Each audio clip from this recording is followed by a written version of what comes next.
முதல் பாடல் 83 விடுதலை நாயகன். விடுதலை நாயகன் வெற்றியை தருகிறார், நமக்குள்ளே இருக்கிறார், என்ன ஆனந்தம். விடுதலை நாயகன் வெற்றியை தருகிறார், எனக்குள்ளே இருக்கிறார், என்ன ஆனந்தம். நான் பாடி பாடி மகிழ்வேன் என்று மாடி ஆடி துதிப்பேன், எங்கும் ஓடி ஓடி சொல்லுவேன், என் இயேசு ஜீவிக்கின்றார்.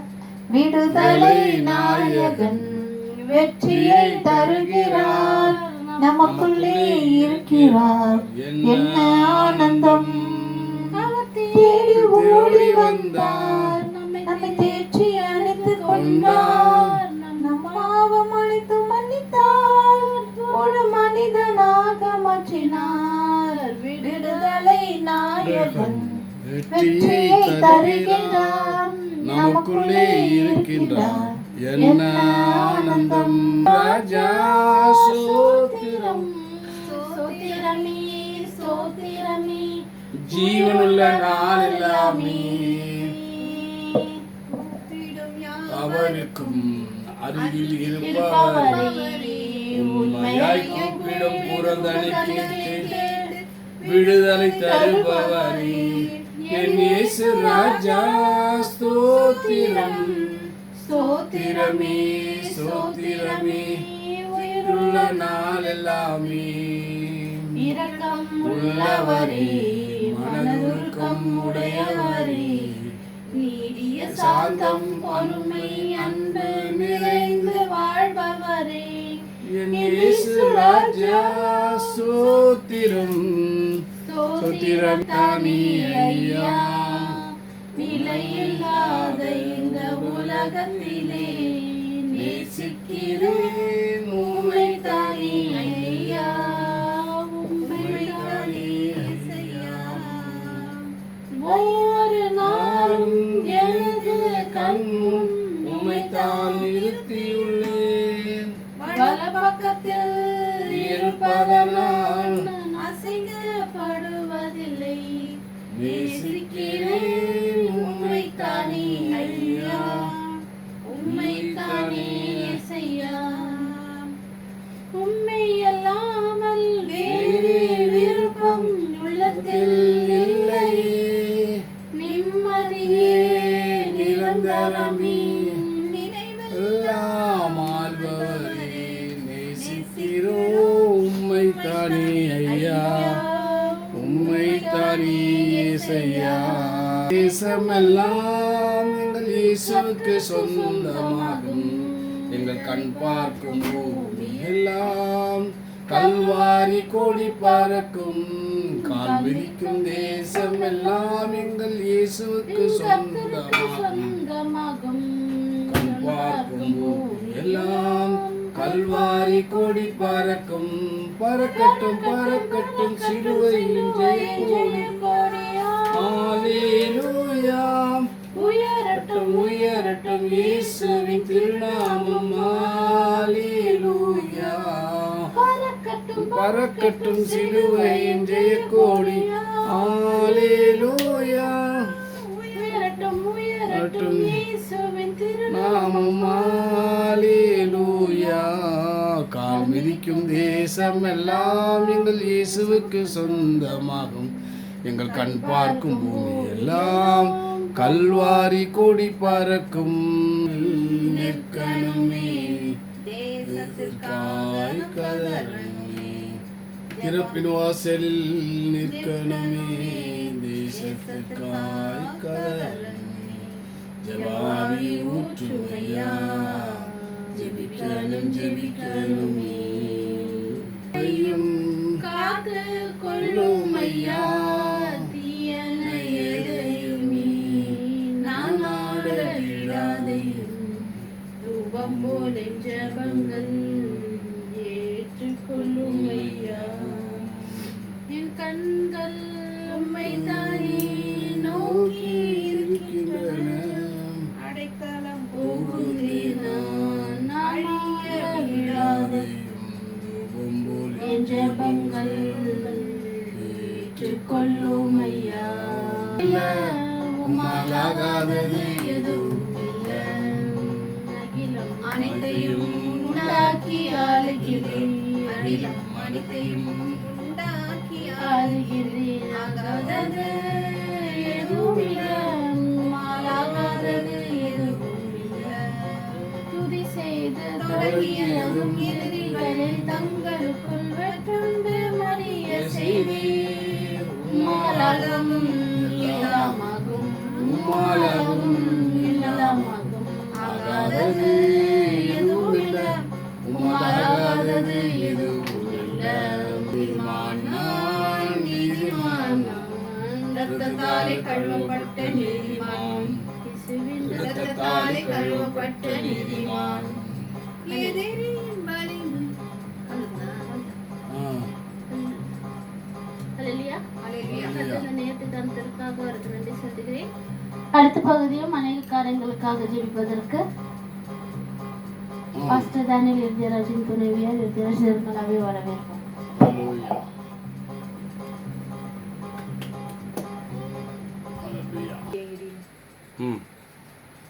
ஹல்லேலூயா.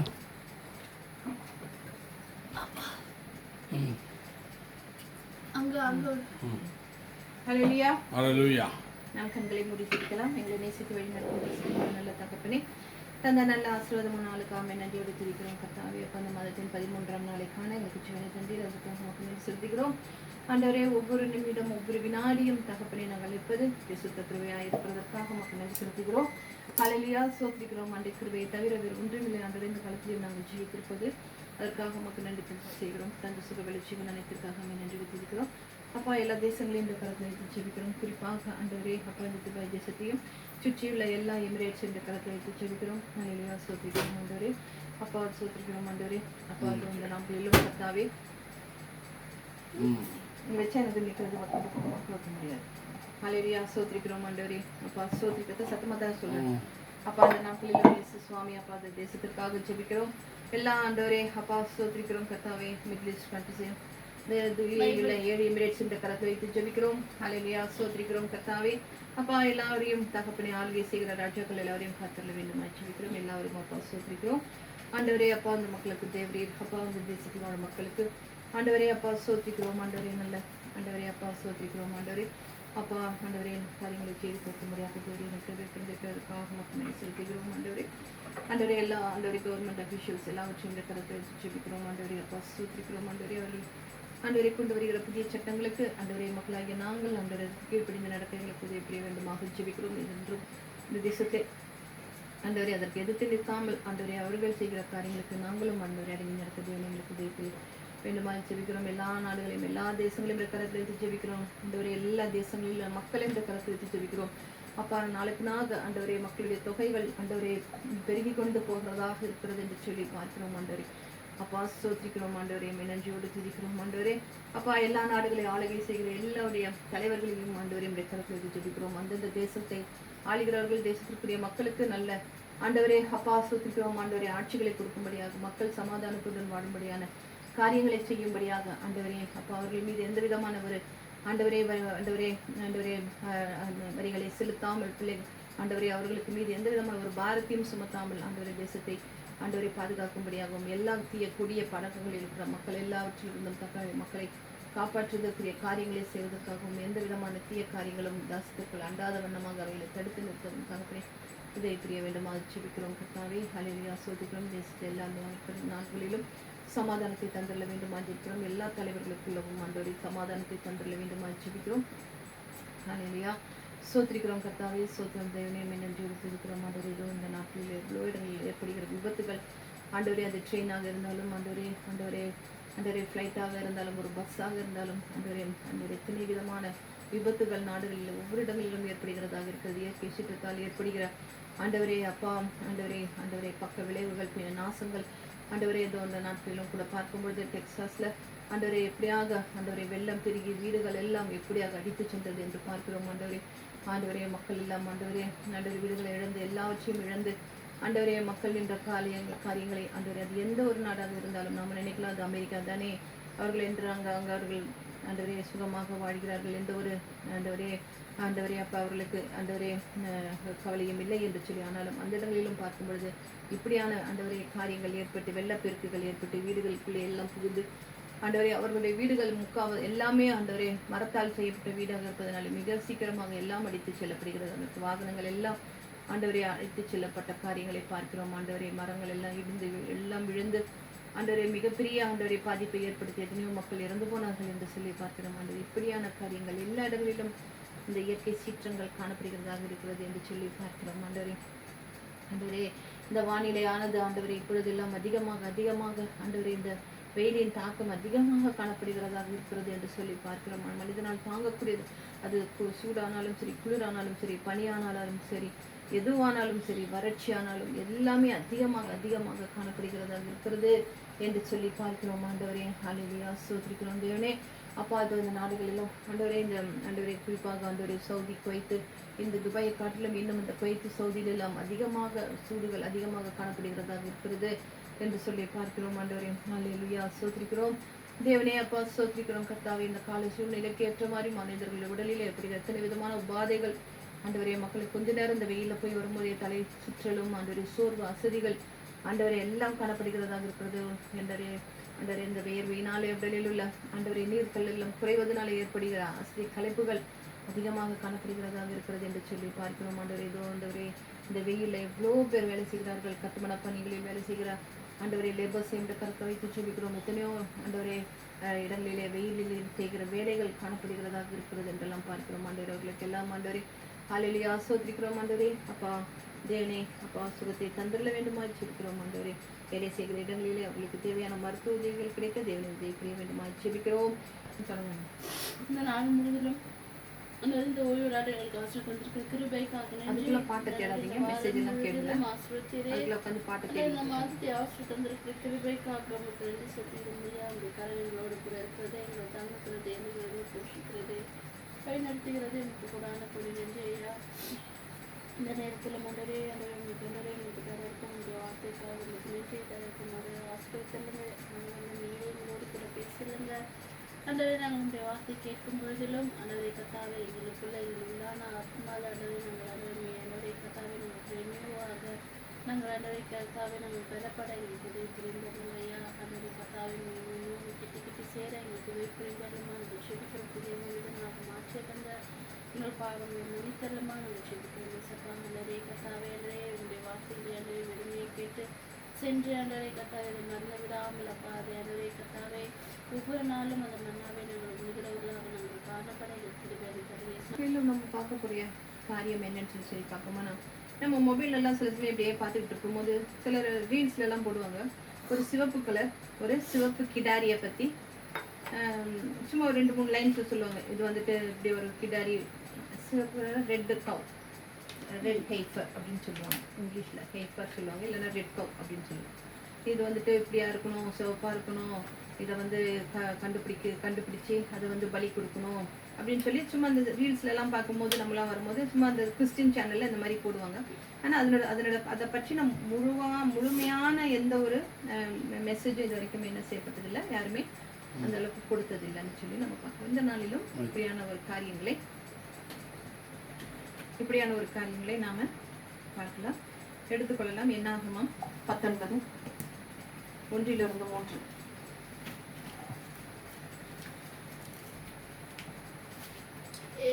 Numerous 19:1-3. The Lord gave Moses and Aaron the following law.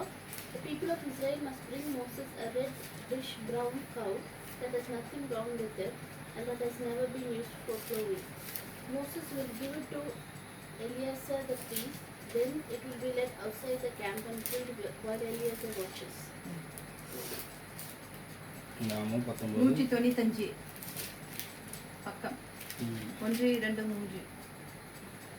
கர்த்தர் மோசேயையும் ஆரோனையும் நோக்கி, கர்த்தர் கற்பித்த நியாயப்பிரமாணமாது பழுதற்றதும் ஊனமில்லாததும் நுகத்தடிக்கு உட்படாததுமாகிய சிவப்பான ஒரு கிடாரியை உன்னிடத்தில் கொண்டு வரும்படி இஸ்ரவேலுக்கு புத்திரருக்கு சொல் சொல்லுங்கள் என்றார். அதை எலேயாசார் என்னும் ஆசாரியனிடத்தில் ஒப்புக்கொடுங்கள். அவர் அதை பாளையத்துக்கு வெளியே கொண்டு போக கடவர். அங்கே அது அவருக்கு முன்பாக கொல்லப்பட கடவுது. ஹல்லேலூயா. ஹல்லேலூயா. ஸ்தோத்திரிக்கிறோம் தேவனே, நன்றியோடு துதிக்கிறோம்.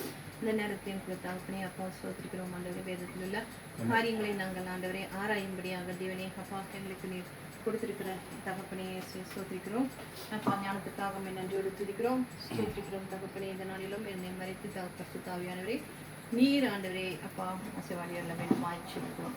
இப்போ நம்ம இதனுடைய பொருள் என்ன அப்படின்னு சொல்லி நம்ம பார்க்கலாம். நம்ம பழைய ஏற்பாட்டில் வந்து பார்க்குற நிறைய காரியங்கள் சொல்லப்பட்டிருக்கோம். இந்த உபாகமும் ஆதியாகமும் லேவியராகமும் இதுல எல்லாம் வந்துட்டு என்ன செய்யப்பட்டிருக்கும், நிறைய காரியங்கள் சொல்லப்பட்டிருக்குது. நிறைய நியமங்கள், இப்படி இப்படி செய்யணும், இப்படி இப்படி பண்ணணும் அப்படின்ற காரியங்கள்லாம் இருக்குது. அப்புறம் நிறைய பிரமாணங்கள்லாம் இருக்குது. இதெல்லாம் நமக்கு வந்துட்டு எப்படி இருக்குது, புதுசா இருக்கும் இல்லையா? படிக்கிறவங்களுக்கு எப்படியா இருக்குது, அது புதியதா இருக்குது, புரியாததாகவும் நிறைய பேருக்கு இருக்கும். ஆனா நம்ம வந்து அதனுடைய அர்த்தம் நமக்கு புரியணும் அப்படின்னு சொல்லி சொன்னோம்னா ஒரே ஒரு காரியம், நம்ம வந்து பரிசுத்த ஆவியானவருடைய துணையை கொண்டு இயேசு கிறிஸ்துவ நம்முடைய மனசுல வச்சுக்கிட்டு பரிசுத்த ஆவியானவருடைய துணையோட நம்ம அதை பார்க்கும் பொழுது இதனுடைய காரியங்கள் எல்லாம் நமக்கு என்ன செய்யப்படுகிறதாக இருக்கிறது, எளிதாக நமக்கு புரியக்கூடிய ஒரு காரியமாக. எந்த ஒரு காரியமும் நமக்கு புரியலன்னா கூட நம்ம வந்துட்டு உடனே பரிசுத்த ஆவியானவருடைய துணையோட இயேசு கிறிஸ்துவை நம்முடைய சிந்தையில கொண்டு நம்ம அதுக்காக நம்ம வந்து இது ஜெபிக்கும் பொழுது நமக்கு அதுக்குரிய காரியங்களை அவர் என்ன செய்யப்படுகிறவராக இருக்கிற எளிதாக புரிந்து கொள்ளக்கூடிய வசனங்களை அவர் நமக்கு தருகிறவராக இருக்கிறார் என்று சொல்லி நம்ம பார்க்கிறோம். அப்போ பழைய ஏற்பாட்டுல இருக்கிற அத்தனை காரியங்களும், நான் ஏற்கனவே நிறைய மெசேஜ் நான் சொல்லும் போது சொல்லுவேன், பழைய ஏற்பாட்டுல சொல்லப்பட்டிருக்கிற காரியங்கள் எல்லாம் என்னவா இருக்கிறது, இயேசு கிறிஸ்துவுக்கு என்ன இருக்குது, நிழலா இருக்குது. அது வந்து நிழலான ஒரு காரியம். என்ன இப்படிலாம் இருக்கிறது அப்படிங்கறதெல்லாம் சொல்லும் பொழுது ஓகே, இப்படி ஒருத்தர் வரப்போறார் போல இருக்குது அப்படிங்கிறதுக்கு அது என்னவா இருக்குது, நிழல் ஆக இருக்கிறது. அது ஒரு ஷேடோவா இருக்குது, அதை பத்தி சொல்லப்பட்டிருக்குது. ஆனா ஒரு இப்ப வந்துட்டு ஈசாக்கு அடிக்க கொண்டு போகப்படும் போது அங்க ஒரு என்ன இருக்குது, ஆட்டுக்குட்டி இருக்குது. அது யாரை குறிக்கிறதாக இருக்கிறது? அப்போ நமக்கு அதை படிக்காம இருந்தோம்னா நமக்கு இப்ப இவ்வளவும் நமக்கு இந்த ஞானம் இல்லாம இருந்தா நம்ம என்ன நினைச்சுப்போம், ஓ ஏதோ அங்க ஒரு ஆட்டுக்குட்டி இருந்திருக்கு போல இருக்கு அப்படின்னு நினைச்சுப்போம். ஆனா அது வந்துட்டு யாருக்கு ஒரு நிழலா இருக்கு, இயேசு கிறிஸ்துவுக்கு. நம்முடைய பாவங்களுக்காக அவரு முச்செடியில என்ன செய்யப்பட்டிருக்குது, மாட்டப்பட்டிருக்கிறது இல்லையா? அந்த தேவக்காட்டு எங்க இருக்குது, அந்த ஆட்டுக்குட்டி ஒரு முச்செடிக்கு தானே இருக்கு. அப்போ இப்படிப்பட்ட காரியங்கள் எல்லாம் நமக்கு என்ன செய்யப்படுகிறதாக இருக்கிறது, தெரிவிக்கப்படுகிறதாக இருக்கிறது. அப்ப அது நிழலா இருக்கிறது. ஆனா கர்த்தராகிய இயேசு கிறிஸ்து மட்டும்தான் எப்படி இருக்கிறாரு, நிஜமானவராக இருக்கிறார் என்று சொல்லி நாம பார்க்கிறோம். அப்போ பழைய ஏற்பாட்டுல எழுதப்பட்டிருக்கிற அத்தனை தீர்க்க தரிசனமானாலும் சரி, நியமங்கள் ஆனாலும் சரி, சாட்சிகள் ஆனாலும் சரி, சடங்குகள், ஆச்சாரங்கள் எதுவும் எல்லாமே யாரை காட்டுகிறதுனா, யாரை காட்டுகிறதாக இருக்கிறது, இயேசு கிறிஸ்துவை சுட்டி காட்டுகிற ஒரு கை காட்டியாக இருக்கிறது. அதோ அவர்தான், அதோ அவர்தான் இப்படிப்பட்ட ஒரு ஒருத்தர் வரப்போகிறாரு. சகரியா முதற்கொண்டு எல்லாருமே என்ன செய்திருக்கிறாங்க, இப்படியாக ஒருவர் வரப்போகிறார் என்று சொல்லி. ஏசாயாலேயே அவர் என்ன சொல்லப்பட்டிருக்கிறது, இப்படியாக ஒருவர் வரப்போகிறார் என்று சொல்லி ஒரு காரியம் சொல்லப்படும். அப்ப அவர் நிஜமானவராக இருக்கிறார் என்று சொல்லி நம்ம பார்க்கிறோம். யோவான் 5:46 5:46 5:46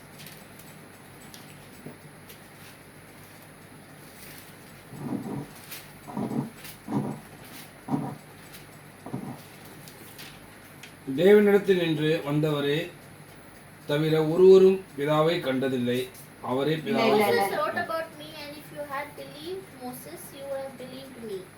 நீங்கள் மோசேயை விசுவாசித்தீர்களானால் என்னையும் விசுவாசிப்பீர்கள், மோசே என்னை குறித்து எழுதியிருக்கிறானே என்று சொல்லி யார் சொல்கிறாரு, யோவான் தீர்க்கதரிசனத்துல நாம பார்க்கிறோம். அப்போ மோசேவே வந்துட்டு என்ன செய்யப்பட்டிருக்கிறாரு, கர்த்தராகிய இயேசு கிறிஸ்துவை குறித்து எழுதியிருக்கிறார் என்று சொல்லி நாம பார்க்கிறோம். அப்போ இப்போ நம்ம வந்துட்டு சிவப்பான கிடாரிய பற்றி நாம தியானம் பண்றதுக்கு முன்னாடி என்ன, எருசலேம் தேவாலயத்தை பற்றி ஒரு சின்ன ஒரு காரியத்தையும் ஒரு குறிப்பையும் நம்ம முதல்ல தெரிஞ்சுக்கலாம். அதை தெரிஞ்சுக்கிட்டா தான் இந்த சிவப்பு கிடாரிய பற்றி ஏன் சொல்லப்பட்டிருக்கு அப்படிங்கிற ஒரு காரியம் நம்ம பார்க்கலாம். இப்போ இஸ்ரவேல்ல முதல்ல மோசே என்ன செய்யறாரு, பழைய ஏற்பாட்டுல பார்க்கமா, மோசே வந்துட்டு முதல்ல என்ன கூடாரத்தை உருவாக்குகிறாரு, ஆசாரிப்பு கூடாரத்தை மோசே முதலாக உருவாக்குகிறார் என்று சொல்லி நாம பார்க்கிறோம். அப்ப அந்த ஆசாரிப்பு கூடாரத்துல என்ன பெட்டி வைக்கப்பட்டிருக்கிறது, கர்த்தருடைய உடன்படிக்கை பெட்டி ஆசாரிப்பு கூடாரத்துல வைக்கப்பட்டிருக்கிறது. அப்புறம் அதுக்கு பின்னால அவங்க எல்லாம் எங்க போறாங்க? எல்லாரும் அந்த தேசத்தை விட்டு, எகிப்து தேசத்தை விட்டு எங்க போறாங்க? கானான் தேசத்தை அங்க போறாங்க. இப்போ அதெல்லாம் கடந்து வரும்போது தாவீதோட குமாரனாகிய சாலமோன் என்ன செய்யறாரு? ஒரு தேவாலயம் கட்டுறாரு. தேவாலயம் அவர் தான் முதல்ல காட்டுறது. தாவீது கூட கட்ட மாட்டாருன்னு சொல்லி என்ன சொல்றாரு? சொல்லப்படுகிறது. நீ கட்ட மாட்ட, உன்னுடைய குமாரன் தான் எனக்கு தேவாலயத்தை கட்டுவாருன்னு சொல்லும்போது முதல் என்ன செய்யறாரு? சாலமோன் ஒரு தேவாலயத்தை கட்டுகிறாராக இருக்கிறார். அப்ப அந்த தேவாலயத்தை வந்து யார் வந்து என்ன செய்யறாங்க? கல்தேயர்கள் வந்து என்ன செய்யறாங்க? அந்த தேவாலயத்தை வந்து நிர்மூலமாக்கிறாங்க, அதை இடிச்சு போட்டுறாங்க. அதன் பிறகு என்ன பண்ணுறாங்க? அப்போ அப்போ அந்த யூதர்கள் எல்லாம் எங்க இருக்கிறாங்கன்னா சிறையில இருக்கிறாங்க. அப்ப இந்த சிறையில இருந்து வர யூதர் ஜனங்கள் எல்லாம் என்ன செய்யறாங்க? செருபாபேலுடைய தலைமையில அவரை வந்து ஹெட்டா வச்சுக்கிட்டு அவங்க என்ன செய்யறாங்க? அவருடைய தலைமையில நெகேமியா, எஸ்ரா நெகேமியாலெல்லாம் பார்த்தீங்கன்னா அவங்க ராஜா கிட்ட கேட்பாரு, ஏன் உன் முகம் இப்படி வாடி இருக்குது அப்படின்னு சொல்லும் பொழுது நெகேமியா சொல்வார் இல்லையா, இல்லை எனக்கு எங்க தேவனுடைய ஆலயம் இடிக்கப்பட்டு இருக்கிறது, அதை கட்டுறதுக்கு நான் போகணும் அப்படின்னு சொல்லும்போது அவரு சரி நீ போ அப்படின்னு சொல்லி அவர் இது பண்ணுவார் இல்லையா. அப்போ செருபாபேலுடைய தலைமையில நெகேமியா, எஸ்ரா இவங்கெல்லாம் என்ன செய்யறாங்க? தேவாலயத்தை அவங்க துணையோட இன்னொரு தேவாலயத்தை கட்டுறாங்க. இதுதான் 2ஆம் தேவாலயம். சாலமோன் கட்டினது முதல் தேவாலயம், இவங்க கட்டுறது 2ஆம் தேவாலயம். 3 தேவாலயங்கள் கட்டணும் இஸ்ரவேலில், 2 தான் கட்டப்பட்டிருக்கிறது. 3வது கட்டுவதற்குள்ளதான் இங்க இவ்வளவு சண்டைகள் நடக்கிறதாக இருக்கிறது என்று சொல்லி நம்ம பாக்குறோம். 3ஆம் தேவாலயம் அது இன்னும் கட்டப்படலை, இன்னும் கட்டணும். அதை கட்டணும், அப்பதானே வேதத்துல சொல்லி இருக்கிறது இவர. அப்போ செருபாபேல் கட்டின தேவாலயம் என்ன பண்ணுது?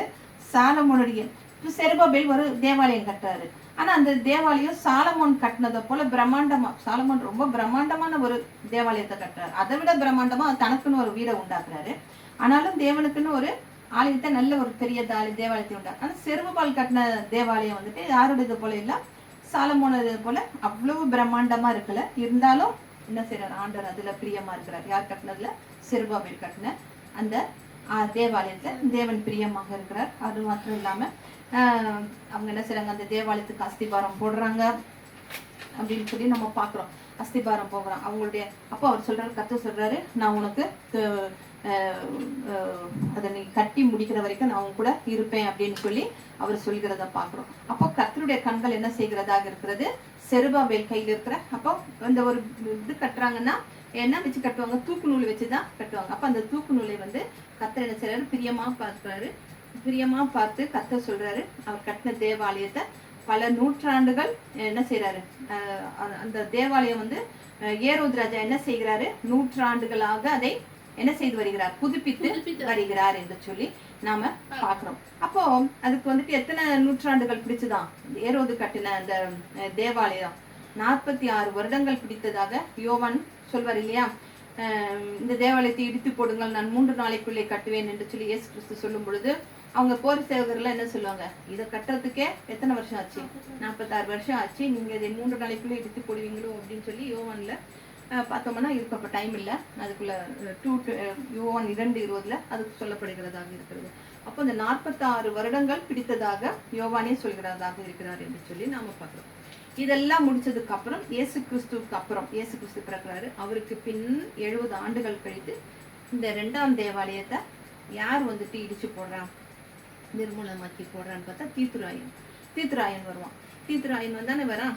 இயேசு கிறிஸ்து எல்லாம் பிறந்ததுக்கு அப்புறம் அவன் வந்துட்டு என்ன செய்யறாரு? 70 ஆண்டுகள் கழித்து இந்த 2ஆம் தேவாலயத்தை என்ன செய்யறாரு? நிர்மூலமாக்கி போடுகிறார். முதல் தேவாலயத்தை சாலமோன் கட்டினப்போ கல்தேயர்கள் வந்து இடிச்சு போட்டாங்க. 2வது கட்டடம் செருபாபேல் வந்துட்டு அதை கட்டினாரு.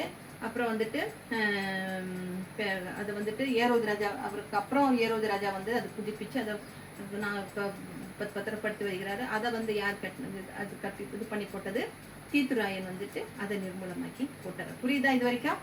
தீத்துராயன் என்பவரால நிர்மூலமாக்கப்படுகிறது. அதுக்கப்புறம் 1900 அதன் பிறகு 1900 ஆண்டுகள் 1900 இயர்ஸ் வந்துட்டு இஸ்ரவேல் வந்துட்டு எப்படி இல்லையா? 1900 இயர்ஸ் இஸ்ரவேலே இல்லையா, தேசமாகவே இல்லை அப்படின்னு சொல்லி சொல்றாங்க. அப்போ அந்த நேரத்துல வந்து இஸ்ரவேல் வந்து என்ன செய்யப்பட்டதாக இருக்குது? தேசம் கலைக்கப்பட்டதாக இருக்குது அப்படின்னு சொல்லி சொல்றாங்க. அவங்க கிட்ட தேவாலயமும் அப்போ கிடையாது. இந்த தீத்துராய் இடிச்சு போட்டதுக்கு அப்புறம் அங்க தேவாலயமும் கிடையாது, இஸ்ரவேல் அப்படிங்கிற ஒரு தேசமும் இல்லை.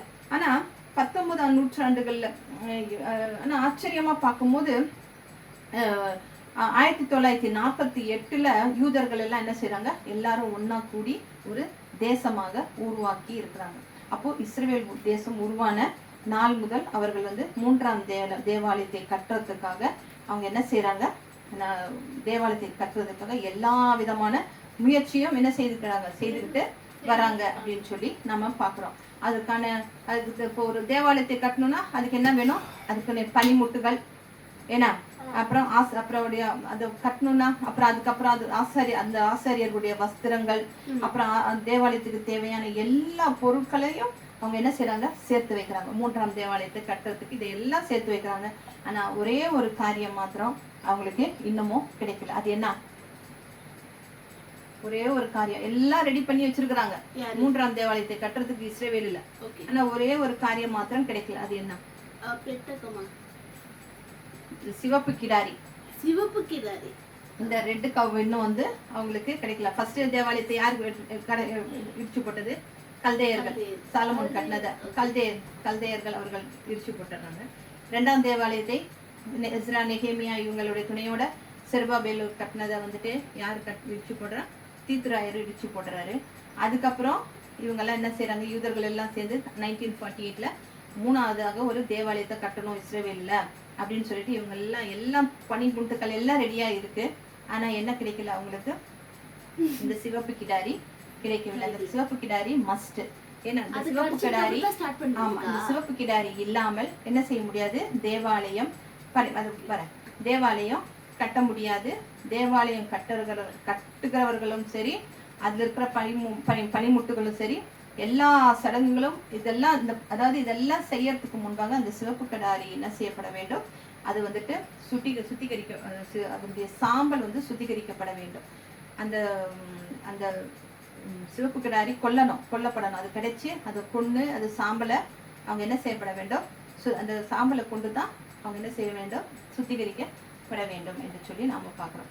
இந்த சிவப்பு கிடாரி இல்லாம தேவாலயமும் கட்ட முடியாது, கட்டவும் இயலாது. அவங்களால எதுவுமே ஏதாவது தடங்கள் வந்துகிட்டே இருக்கும், ஒண்ணுமே பண்ண முடியாது. ஆனா இந்த சிவப்பு கிடாரி மஸ்ட் அப்படின்னு சொல்லி பார்க்கிறோம். இப்போ 2ஆவதாக வேதம் பிரமாணம் சொல்கிற, அதாவது பரிசுத்தத்தை, இந்த என்னது ஒரு தேவாலயத்தை கட்டணும்னா அவங்க என்ன செய்யணும், இந்த சிவப்பு கிடாரியினுடைய சாம்பலால தான் அந்த தேவாலயத்தை என்ன செய்ய முடியும், பரிசுத்தம் பண்ண முடியும். ஏன்னா இந்த தேவாலயம்ல என்ன பட்டதாக இருக்கு, தீட்டுப்பட்டதாக காணப்படுகிறது என்று சொல்லி நம்ம பாக்குறோம். அப்போ இந்த பழைய ஏற்பாட்டு நியமம் வந்துட்டு வேதாகமத்துல மோசையினால என்ன சொல்லப்பட்டு இப்ப படிச்சோம் இல்லையா, அந்த 19ஆம் அதிகாரத்தை ஃபுல்லா படிச்சோம்னா என்ன, இந்த சிவப்பு கிடாரியை குறித்து நிறைய காரியங்கள் சொல்லப்பட்டுகிறதாக டைம் இருக்கும்போது என்னாகும் 1:19 அதை ஃபுல்லா வாசிச்சு பாருங்க. இப்ப இந்த சிவப்பு கிடாரி எப்படி இருக்கணும் அப்படின்னு சொல்லி நம்ம பார்க்கலாம். அதனுடைய மகத்துவம் என்ன, அதனுடைய குவாலிட்டி என்ன அப்படின்னு சொல்லி பார்க்கலாம். அதனுடைய மூக்குல இருந்து என்ன செய்யறவங்கலாம் வாலின் நுனி வரைக்கும் எப்படியா இருக்கணுமா, ஒரே நிறமா இருக்கணும். அதுல ஒரு முடி கூட வந்துட்டு கொஞ்சம் வந்துட்டு லேசா கலர் போனதா கூட இருக்கக்கூடாது. எல்லாம் மூக்குல இருந்து கடைசி வரைக்கும் எப்படியா இருக்கணுமா, ஒரே கலரா இருக்கணுமா. அதான் சொன்னது, ஒரு முடி கூட வந்துட்டு பழுப்பாகவோ ஒரு வெண்மையாகவோ வேற எந்த ஒரு கலர்லயும் காணப்படக்கூடாது. காணப்பட்டா அது என்ன செய்யப்படும், ஆசாரியன் வந்துட்டு இல்ல இதை கொண்டு இதை வந்து பலியிட முடியாது அப்படின்னு சொல்லி அவங்க வந்து நிராகரிச்சிருவாங்க. அது மாத்திரம் இல்லாம அது வந்து ஊனமற்றதாக இருக்கக்கூடாது. அப்புறம் வந்துட்டு அது வந்துட்டு ஊனமுள்ளதாக இருக்கக்கூடாது, ஊனமற்றதாக இருக்கணும். ஊனமுள்ளதா இருக்கக்கூடாது, ஊனமற்றதாக இருக்கணும். அப்புறம் சிகப்பு கிடாரி வந்துட்டு கருவ பசுனா என்னது, பால் கறக்கிற பசுவா இருக்கக்கூடாது. அது கருத்தறி ஒரு வயிற்றுல குட்டியோ இல்ல ஏற்கனவே குட்டி பிறந்து பால் கொடுக்கறதாவோ அப்படிலாம் இருக்கக்கூடாது. ஃபீமேல் தான், ஆனா எப்படி இருக்கணும், ஃபீமேலா இருக்கணும். அப்புறம் அது மேல வந்துட்டு நுகத்தை ஏற்றி இருக்கக்கூடாது, பாரத்தை சுமந்து இருக்க கூடாது. அப்புறம் அதுல வந்து பழுது எதுவுமே இருக்கக்கூடாது என்று சொல்லி நம்ம பார்க்கணும். இப்ப இந்த சிவப்பு கிடாரிக்கு வந்துட்டு நிறைய கண்டிஷன்ஸ் வைக்கிறாங்க. ஏன் இப்படிப்பட்ட நிபந்தனைகள் வந்துட்டு வேற எந்த ஒரு பலிக்கும் கிடையாது. இப்ப நம்ம பழைய ஏற்பாட்டுல பார்த்தோம்னா நிறைய பலிகள் இருக்கு இல்லையா. என்னென்ன பலிகள் எல்லாம் இருக்கு, சர்வாங்க தகன பலி இருக்கு, குற்ற நிவாரண பலி இருக்கு, பாவ நிவாரண பலி இருக்கு, சமாதான பலி இருக்கு. இப்படிப்பட்ட பலிகள் எல்லாம் இருக்கு. இந்த பலிகள் எல்லாம் செலுத்துறதுக்கு ஒரு பழுதற்ற ஒரு காலம் இருந்தா கூட போதும். ஆனா இந்த கிடாரிய வந்து அதுவும் ஆம்பளைய வந்து பலியிடக்கூடாது. இந்த சிவப்பு கிடாரி பெண்ணாகத்தான் இருக்கணும் அப்படின்னு சொல்லி பாக்குறோம். அப்போ இந்த மற்ற பலிகள் எல்லாம் நான் சொன்னேன் இல்லையா, அந்த குற்ற நிவாரண பலி, பாவ நிவாரண பலி, சமாதான பலி, சர்வாங்க தகன பலி எல்லாம் எப்படி பலி கொடுப்பாங்கன்னா, தேவாலயத்துக்கு முன்னால ஒரு வெண்கலம் இருக்கும்.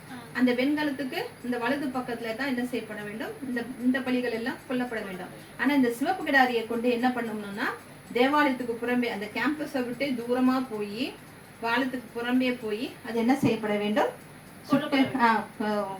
அது வந்துட்டு கொல்லப்பட வேண்டும் என்று சொல்லி நம்ம பார்க்கிறோம். இந்த ஒரு விசேஷித்த சடங்கு மட்டும் என்ன செய்யப்படுகிறதாக இருக்குது. இது தேவாலயத்துல கொல்லப்படக்கூடாது என்று சொல்லி நம்ம பார்க்கிறோம். இந்த சிவப்பு கிடாரி இது பாளையத்துக்கு புறம்பே அழைத்து செல்லப்பட்டு தீட்டு, அதாவது இது வந்து இந்த காலை வந்து என்னவா தீட்டானது, இந்த சிவப்பு கிடாரி தீட்டாக கருதப்பட்டு அது என்ன செய்ய வேண்டும், பாளையத்துக்கு புறம்பே கொல்லப்பட வேண்டும் என்று சொல்லி நம்ம பார்க்கிறோம். அது மாத்திரம் இல்லாம இந்த சிவப்பு பசுவை மக்கள் தான் தேர்ந்தெடுத்து கொண்டு வந்து கொடுக்கணுமா. ஆசிரியர்கள் வந்துட்டு அதை வாங்கிட்டு வரக்கூடாது, இல்ல பிரபுக்கள் யாராவது தானமாக கொடுக்கக்கூடாது, இல்ல காணிக்கையாக கிடைச்ச பணத்துல அதை வாங்கக்கூடாது. மக்கள் வந்துட்டு என்ன செய்யப்பட வேண்டும், மக்களால அது வந்து என்ன செய்யப்பட வேண்டும், கொடுக்கப்பட வேண்டும் என்று சொல்லி நம்ம பார்க்கிறோம். அப்போ இது வந்துட்டு எங்க கொல்லப்பட வேண்டும், நம்ம 3வது அதிகாரத்துல என்ன செய்யப்பட்டு பார்த்தோம், எலெயாசர் என்று பார்த்தோம் இல்லையா. அப்போ என்ன செய்ய வேண்டும், எலெயாசருக்கு முன்பாக அவர் தான் என்ன செய்யணும், அதை எலெயாசருக்கு முன்பாக அது கொல்லப்பட்டு அதனுடைய ரத்தத்தை எலெயாசர் எடுத்துக்கிட்டு வந்து தேவாலயத்துக்கு நேரா நின்று தன்னுடைய முகத்தை திருப்பி எலெயாசர் அந்த ரத்தத்தை 7 முறைக்கு என்ன செய்யணும், அந்த தேவாலயத்தின் மேல தெளிக்க வேண்டும் என்று சொல்லி. அப்போ ஒரு தேவாலயத்தை கட்டினாங்கன்னா கட்டி முடிச்சு அதை பிரதிஷ்டை செய்யும் பொழுது என்ன செய்யணும், இந்த சிவப்பு கிடாரியை வெட்டி அது தூரத்துல எடுத்துன்னு போய் அதை வெட்டி அதனுடைய ரத்தத்தை எடுத்துன்னு வந்து எலெயாசர் என்ன செய்யணும், அந்த தேவாலயத்துக்கு முன்பாக நின்று தன்னோட முகத்தை திருப்பி 7 முறை என்ன செய்யணுமா, அந்த ரத்தத்தை அந்த தேவாலயத்தின் மீது தெளிக்க வேண்டும். அந்த சிவப்பு கிடாரி எலெயாசர் கண்ணுக்கு முன்னால அந்த உடம்பு இருக்கு இல்லையா, அது வந்துட்டு நெருப்புல தகனம் செய்யணும்.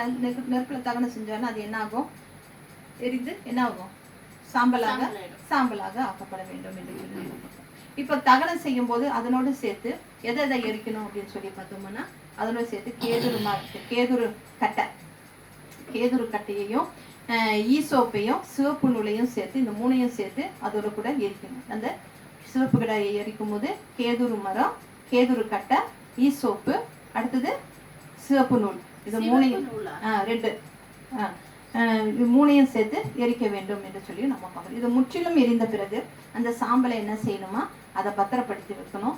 அப்புறம் அந்த சாம்பலை வந்துட்டு ஊற்று தண்ணீர் இருக்கு பத்தியா, ஊற்றுல இருந்து வர தண்ணியில கலந்து அதை என்ன செய்யணும், தீட்டு கழிக்கிறவர்கள் மேல, அது யாராக இருந்தாலும் அவர்கள் மீது தெளிக்கப்படும் பொழுது அவருடைய தீட்டு என்ன செய்யப்படுகிறதாக இருக்கிறது, மாறுகிறதாக இருக்கு.